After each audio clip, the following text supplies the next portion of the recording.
We spend a lot of time asking, how do we make people more resilient?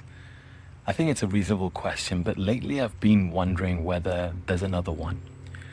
What if the system requires too much resilience in the first place? Because if large numbers of good people are struggling, perhaps the problem isn't simply the people. Perhaps it's the field they're playing on. That thought came to me while watching football. It's the World Cup right now. And I was watching the England against, I think, Croatia match. And then I saw the head of the England women's football team drawing, as they do, strategy of her analysis of the game. And she was standing in front of one of these tactical boards, moving players around, talking about formation, talking about strengths and weaknesses, and talking about what needed to happen for the team to succeed. And something struck me.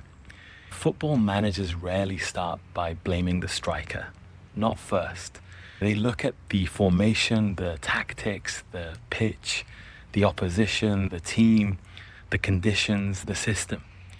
And it made me wonder, why do we talk about burnout as though it's only about the player? Because one of the things I've been reflecting on during my own burnout recovery over the last couple of weeks is how quickly well-being conversations narrow. They become conversations about individuals, resilience, self-care, access to resources, stress management, mindset, and those things matter. They really do. But increasingly, I find myself wondering whether they're only one part of a much bigger picture. So I started sketching, not a framework, not a model, just an initial map. It's a way of thinking for me. It's a way of making sense of what I've been experiencing personally, what I've observed professionally, and what I think might be missing from the conversation. So I'll put a screenshot of what I'm thinking about right now. And let's start with the player, the individual. That's where most well-being conversations begin.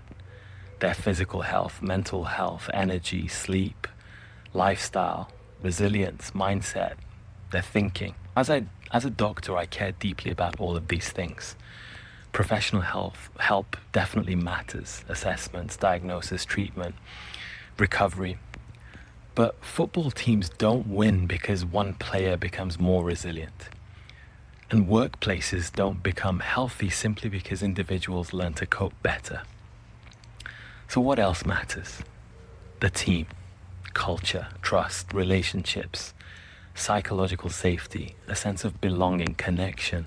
People don't do their best work when they're busy protecting themselves. They do their best work when they feel safe enough to contribute.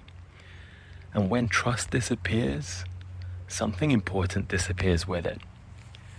A sense of curiosity, learning, creativity, honesty, not because people are weak, but because people are human. Then there's the manager, the leader. We can't forget about leaders. They're employees too, and they're struggling too.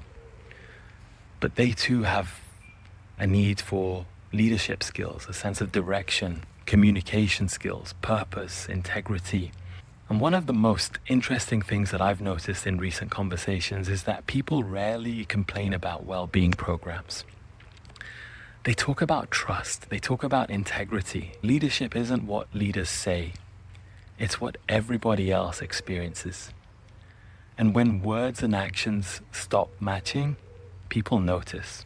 And then if we keep looking at the football analogy, we look at the pitch, the environment, the work itself, the meetings, emails, processes, technology, ways of working, workload, friction.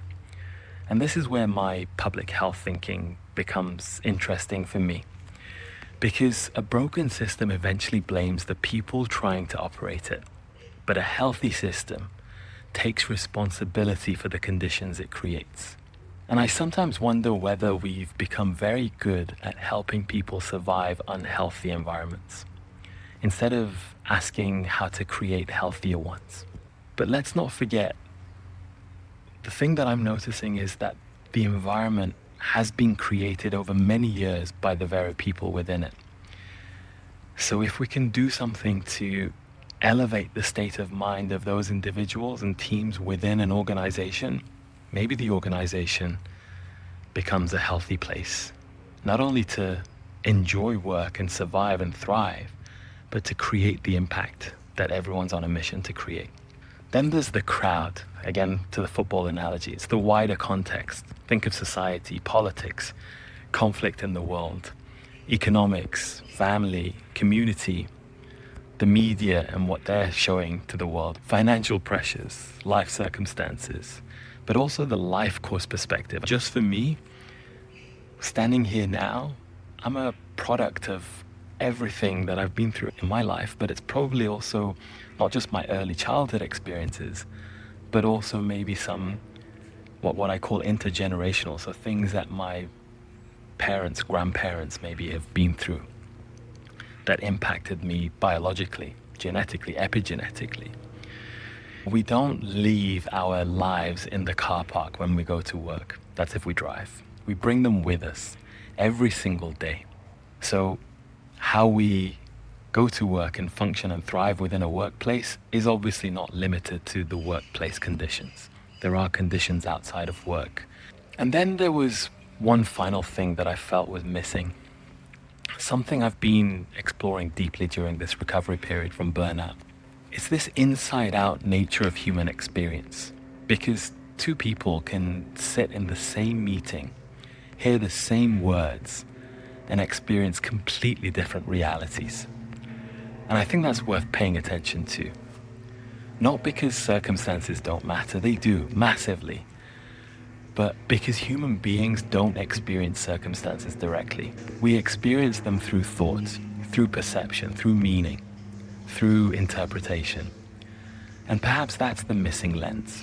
Not replacing the systems, not replacing culture, not replacing leadership, but just adding another dimension to the conversation. Because perhaps both things are true. The outside in matters, but also the inside out matters. So we're thinking about the outside in, the environment, the systems, the culture, the context, and then the inside out is thought, perception, state of mind, meaning, human experience. Maybe workforce well-being lives at the intersection of both. And maybe that's why burnout has proven so difficult to solve. Because maybe we've been looking through one lens at a time. And the more I reflect on burnout for myself and then professionally around me, the less I think it's simply a people problem. And the less I think it's simply a systems problem. I think it's a design problem. And perhaps it's also a misunderstanding of how human experience works. Both can be true. So where does that leave us? If I was redesigning workforce well-being from a blank page today, I'd focus on perhaps a few things. Design better systems. Make sure those systems are there to create the impact they're trying to create. So maybe have some form of evaluation embedded. Build healthier cultures within the workplace and help leaders lead with integrity, but keep in mind leaders are also employees too, and look after them too. And support the individuals within the organization. Think of their holistic picture, not just their conditions in the workplace, but also what they bring into the workplace from their homes now, but also throughout their life course. I don't think it's one or the other. It's everything, all of this together. Because football teams don't win because one thing goes right. They win when enough things work together. And perhaps workplaces are no different. Now, every map, I think, leaves something out, and that's why I'm sharing this one with you. Not because it's complete, but because I suspect it's incomplete in useful ways. It's helping me think, and it's helping me see, and I'd love to know what you're seeing too. So looking at this map right now, what do you feel is missing? What would you add? What would you remove? Because I have a feeling this conversation is much bigger than burnout recovery. And perhaps together we can start feeling and seeing more about this field. I'll see you in the next reflection.